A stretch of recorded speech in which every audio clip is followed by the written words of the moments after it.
কপালত সুখ নাথাকিলে কপালখন শিলত মাৰিও লাভ নাই। কপালখন ফুলিবহে কিন্তু ভাগ্য নফলে। ক্ষমা পাই শিশু সময়, কষ্ট পাব বৃদ্ধকাল।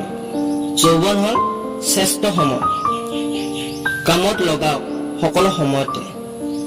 বাচিম আমি কিমান বছৰ, কিন্তু আমি থাকি দিলো বহু বছৰ। মই সকলো সময়তে সুখী, কিয় জানেনে? কাৰণ মই কাৰো পৰা একো আশা নকৰো। জীৱনটো অতি সংক্ষিপ্ত, সেইবাবে নিজৰ জীৱনটো ভাল পাবলৈ শিকক।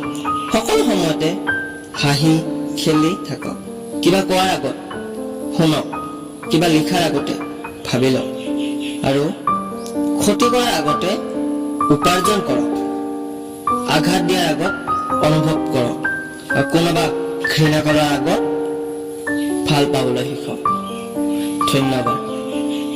যদি ভিডিঅ'টো ভাল লাগিছে এটা লাইক কৰি দিব, চেনেলটো ছাবস্ক্ৰাইব কৰি দিব। জয় আই অসম। ধন্যবাদ। কপালত সুখ নাথাকিলে